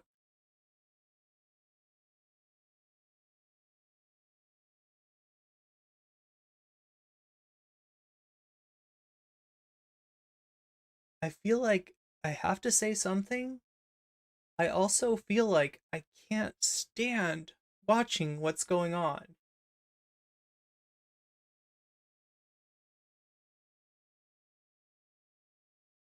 Heard about that. Not getting I'm going to read a statement from DSA San Francisco. Violent oppression inevitably produces resistance. Socialists support the Palestinian people's and all people's right to resist and fight for their own liberation. This weekend's events are no different. I'm sorry, is that supposed to be own? They literally just recited international law, which allows occupied people to resist. This is why I say you endorse the left is endorsing the terrorist activities. Okay, you can say that all you want, but if you think that resistance means a terrorist group is allowed to indiscriminately kill civilians, that is a monstrous point of view. That is the view of the DSA. And that's the view of Black Lives Matter. It's not the view of Black Lives Matter. It was the view of Black Lives Matter Chicago. It's the view of someone who ran the Black Lives Matter Twitter page in Chicago. Right. And given that we just interviewed a libertarian, the head of the Libertarian Party, who just said that the Libertarian Party's rejection of RFK Jr. as a candidate was just a peccadillo by somebody that was running the Twitter account, and that she is very happy to embrace RFK Jr. as a candidate. That's equivocating. I am calling out organizations and the public statements they're putting out, which endorse terrorist activity, endorse violence, Frankly, endorse murder of innocents. The condemnable action is if I was the left, I would want to separate myself from these organizations a little bit more. If you are not so afraid of the words that are coming out of my mouth and would let me speak, Robbie, I would tell you. The condemnable action is the killing of civilians and innocents. The condemnable action is not resistance itself. That is something that is worth a distinction. And if you create conditions, every defender of Israel right now is saying, well, killing Palestinian kids is collateral damage. That's what it means for Israel to defend itself, that it's going to kill some Palestinian kids and innocents. And I have criticized that every time it has appeared, has come across our screen. But what the United States of America did was to stand at a podium and say, without any caveats, Israel has a right to do that, to defend itself, even if it means killing those innocent women and children. And what people are responding to is the inconsistency with which the lives lost that are innocents are treated. And yes, it matters infinitely more that a sitting Congress member, and by the way, also Lindsey Graham, it wasn't just Max Miller, it was any number of Republican Congress members. Lindsey Graham also echoed the sentiment that we should level Gaza. He wants to go to nuclear war with Iran. So that's the yeah, I should probably commentate. I just I've got a lot of things that I want to say right now, Chad. I got a lot of things that I want to say. I can't say them all. We don't have time to say them all, and that's going to be the new normal, right? Because I'm going to, stream more in line with, the support that I'm getting or not getting, and that means that if we have a day where the sub goal doesn't get touched, then the stream is a very short stream. So it's just like something I have to do to take care of myself.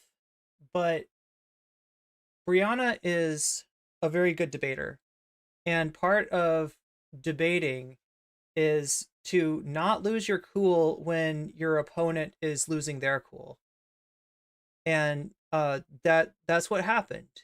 And I think that looks really bad for Robbie. I don't know if it matters, because as far as what's really funny here is that everything about the Hill, and particularly Robbie's side of things, virtue signals anti-establishment, right?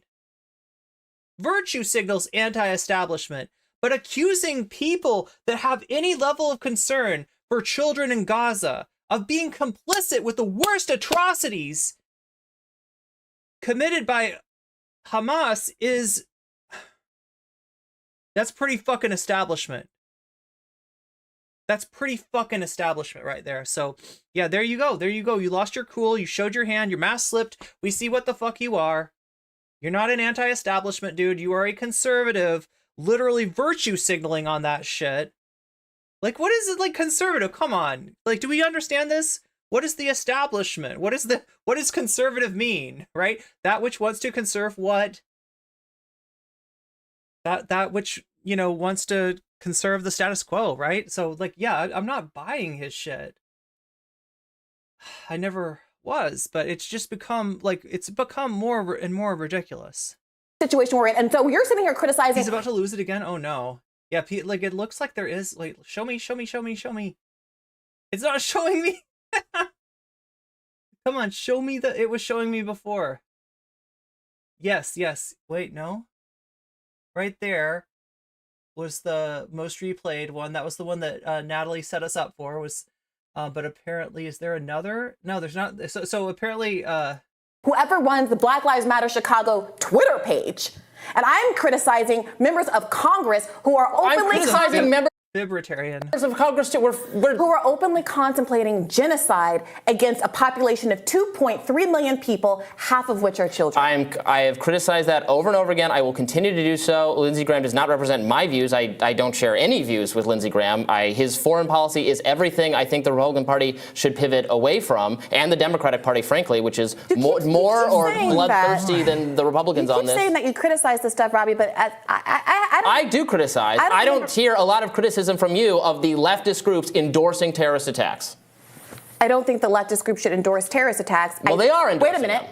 Well, okay, and I don't agree with that. But what I fundamentally do agree with is that they endorse the right to resist. And you keep sitting here saying, I support, What does that mean? I support the occupation. The same way that if Israel has the right to defend itself, Palestinians also have the right to resist under international law. You are not allowed to keep people in an apartheid state in an occupied condition. You're not allowed to shoot randomly into people's cars because you don't like the political situation. You're not allowed to bomb humanitarian aid workers and Palestinian children. I agree, you shouldn't do that. Okay, so why is it that it only comes out they're not allowed? Israel has the right to resist, and it is violating international law. That's the subject of the conversation always. Palestinians have the right to resist. And has violated Well, talk to Bibi Netanyahu about it, because it's him and his right-wing You're acting like I haven't criticized him all 3 days. Why is it every time there's an effort to get to the root cause here? Who caused Hamas? Bibi Netanyahu. Okay, so here's what we got. Here's why this is so weird, right? Robbie is serving two masters, right? One of those masters is the alt-right. He is running interference, at the very least, every single show that he does for the alt-right. He is playing to that crowd, right? He needs to be anti-Israel, not because of what Israel is actually doing in Gaza, but because there's a certain segment of that audience that are fucking anti-Semitic, right?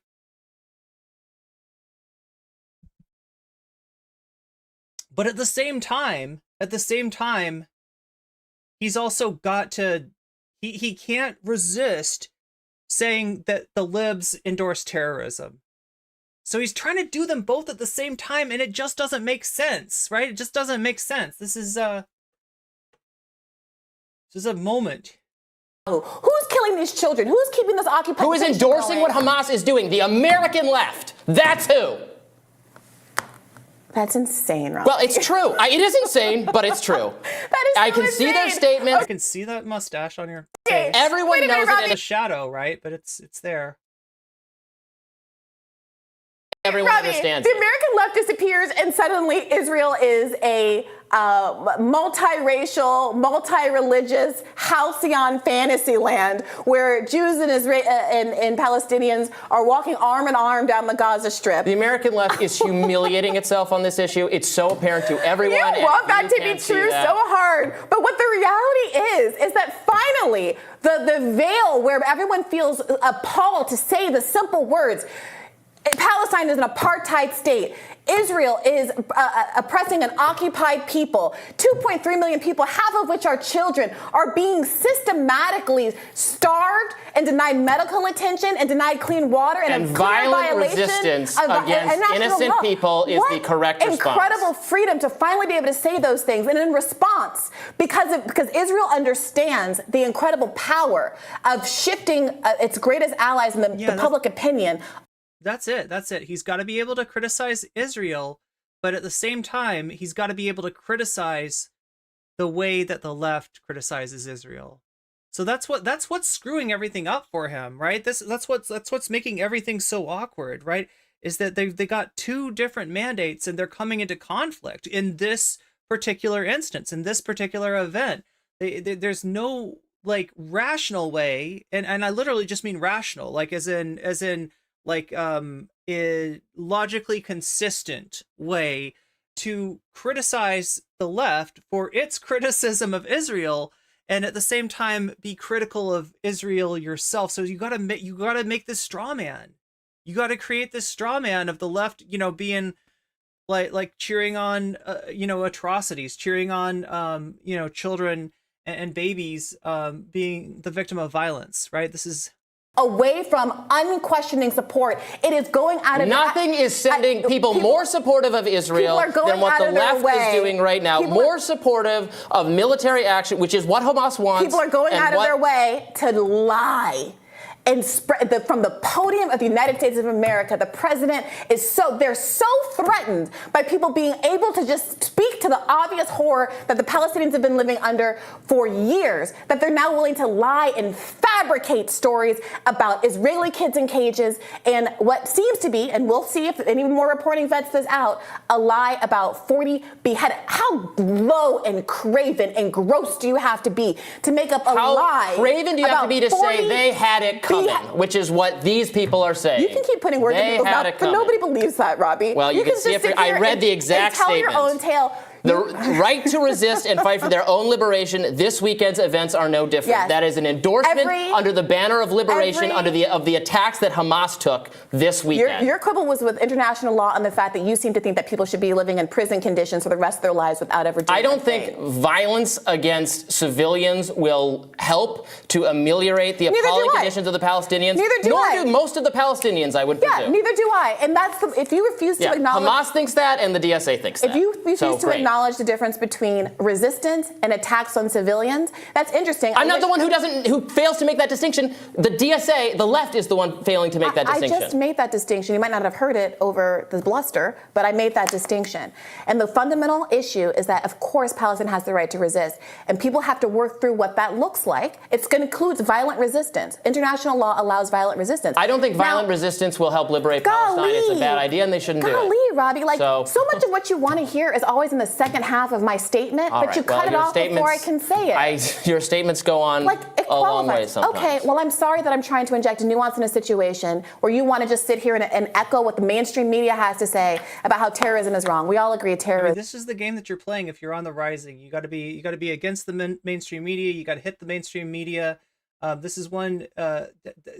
You literally got he's Jekyll and hiding, right? He's got two completely contradictory points of view that he has to maintain here, where he is both at the same time anti-establishment and at the same time, respecting the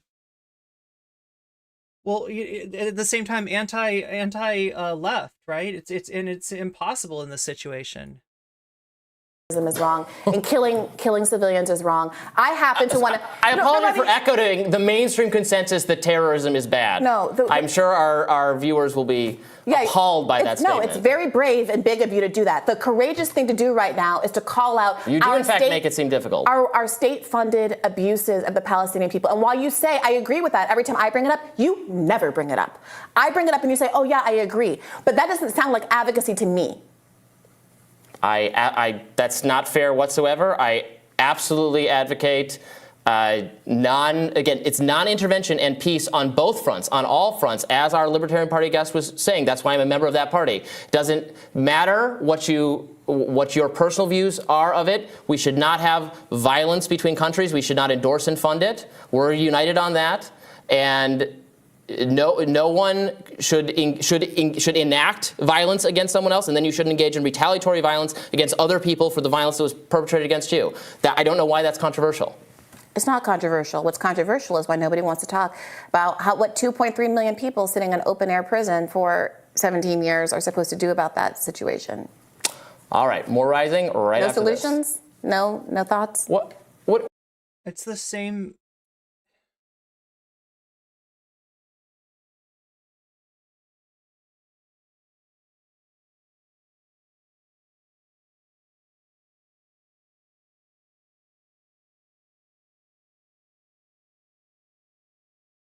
What do you mean? I'm just asking. I'm not an expert in the region. I support what two-state solution. You said a two-state solution isn't what they actually want. It's not. Whatever it's not, equal because participation. Of the Israeli regime of settler colonialism and expanding the settlements, there's like a cheesecloth network of what Palestine is even left, and it's not sustainable. It's not. There's no state. We can have to draw a line around. We can have on whatever guest you want, who is an expert on what would be best for the Palestinian people, or is in touch with what the desire of the Palestinian people is for land and equal political treatment. And I will. So look, is it true that there's not a lot that can be done in terms of resistance? That's actually going to benefit the Palestinian people? Yes. Obviously, right? We're dealing with an asymmetric, a massively asymmetric situation. You're dealing with an impoverished people on one side, and you're dealing with a nation that is supported by the United States of America and its entire, armaments on the other hand, right? So that's true. And look, that would be a logical argument to make to a person. You're not making an argument to a person, though. it's a group of people, and a lot of those people get that. A lot of those people get that there is nothing like forceful that they can do that is going to make their situation better. However, the fact that if anybody like, you know, acts out with you know, any forceful, any violent resistance by anybody in the group of the dispossessed is justifying unlimited atrocities on the side of the you know, group with power in this situation, right? And you're putting these people in this bind where it's like it's like in, I know, God, I'm not going to make a school metaphor chat, but you don't have the control over other people in your geographic location. You don't have control of other people in your group. If you're put into an intolerable situation, you cannot force everyone, you know, to act in accordance of what might be, you know, logical, albeit horrible. And the fact that they're able to just use anything that happens on the other side to justify disproportionate responses really does put those people in Gaza in a huge bind. I endorse whatever I can tell you, the fundamental issue is that Israel has said it has, as a matter of state policy, needing to do population control because they recognize that if they want to maintain an Israeli state with a two-tiered hierarchical system of representation within their state where your rights accrue along with your religious identity, that you cannot allow there to be a large population of Arabs and Muslims within your own country. So what which is your means they have to do literal population control, which is why they have 2.3 million Arabs locked up in an open air prison. Which is where phrases like cutting the grass, which is how IDF officials in the past have described actions against the Palestinians as cutting the grass. Like, right? And as far as how well that grass is being cut, you're dealing with a population where 50% of the people are under age 18. Like, literally. To have any kind of democracy. Okay, you're describing the problem to me, and I endorse the problem. What are you saying is the solution? Well, I'm going to describe the problem because the problem never gets described. Well, you just attacked me for not being able to articulate a solution. Well, you know, if I got to do it on your timeline, Robbie, do you want to also give me the words that you want me to say, or do you want me to make the case?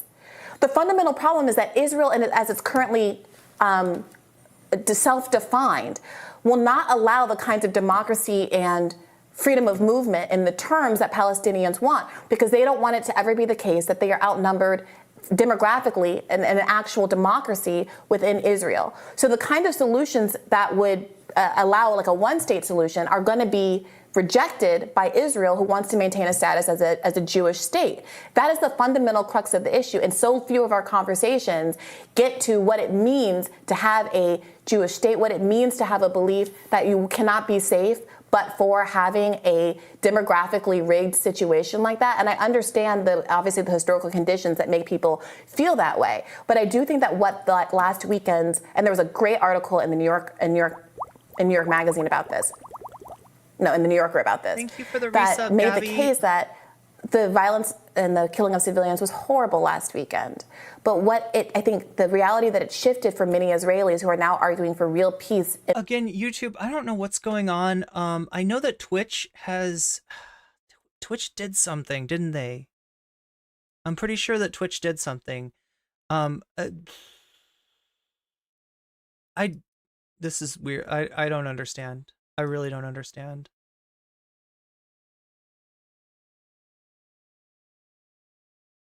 It has, I think it has something to do with their new policy. So then if you don't know, the new policy is that dual streaming is okay, but they're trying to, there are some things that aren't okay in dual streaming, and I'm trying to get a sense of that. I know they had some sort of, they didn't want you to combine the chats. I didn't think that they had the power to stop the chats from combining their forces, but maybe they do. Maybe Restream has changed something. I don't know. And some real changes to what's going on in Gaza is that they thought there was this belief that it was sustainable, that you could kind of have a peaceful, happy Israel and shuttle people away, and that was sustainable. And now that people realize that people can break out of the prison with bulldozers and the like, and that they are in fact. Yeah, and the reason that they were able to, the reason that Hamas was able to do that is literally because they had the IDF was otherwise occupied.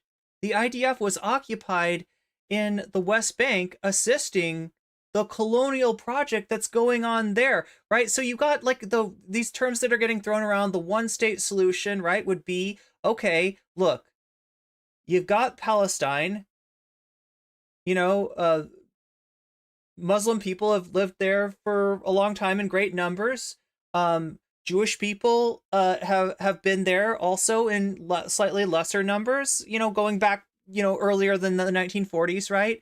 And Christians too, right? That's what, under the Ottoman Turks, there was, Muslims, Jews, and Christians, mostly Muslims. When, the Zionist project happened and the state of Israel was established, right? It was established like in superposition with the Palestinian state, right? And the idea of a one-state solution is, all right, you want to live here, and there's like a there's some kind of historic a claim, dating back even further, like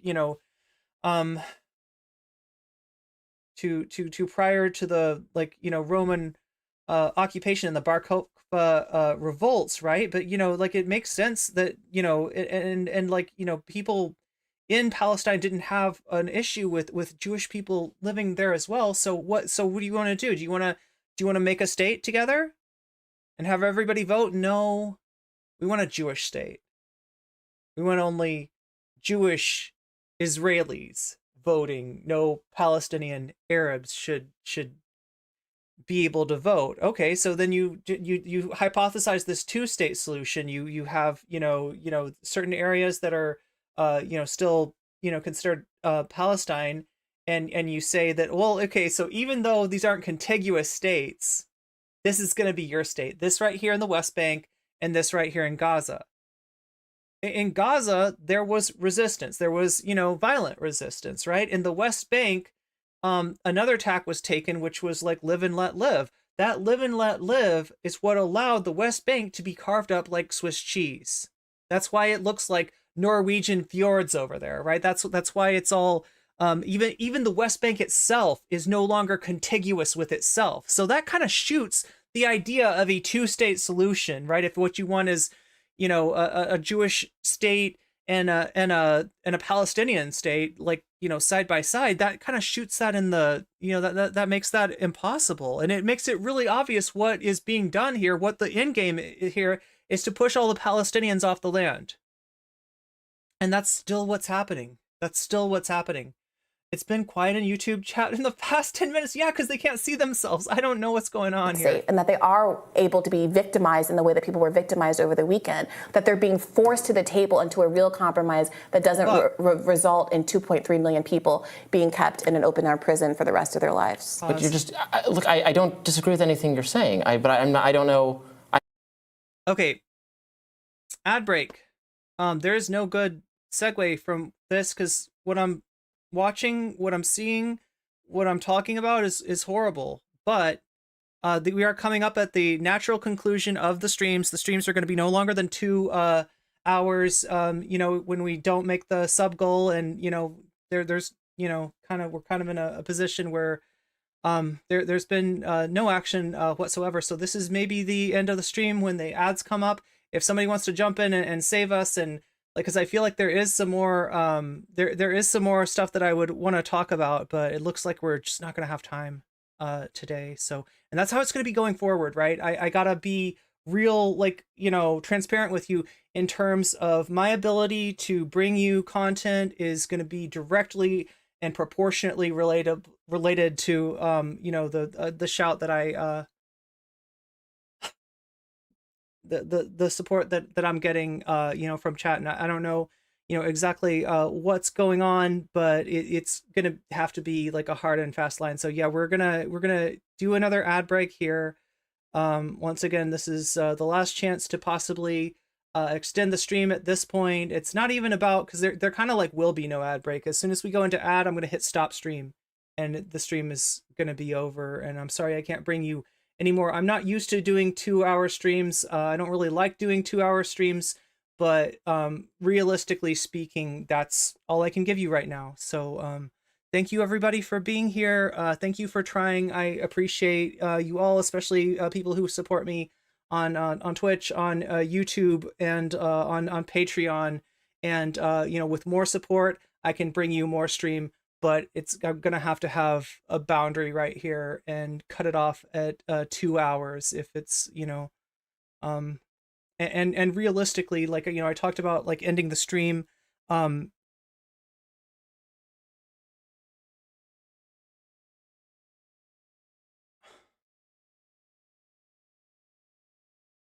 Like it's looking like that might have to happen. So I'll see you again on Friday, and hopefully we can continue. But at this point, I really don't know. I really don't know where we're standing. This is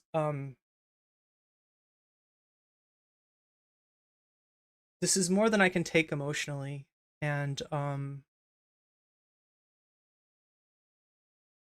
don't know what else to say.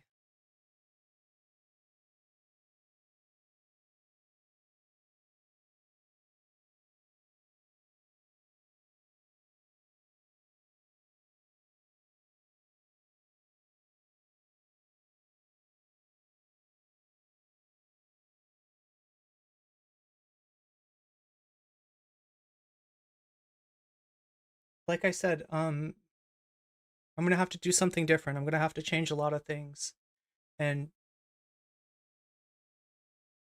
that might include not streaming anymore. But I care about you, and you mean a lot to me, and I'll do what I can to make this work in some fashion, even if it means becoming, doing YouTube videos and not streaming at all, because it's just not something that I can justify to myself anymore.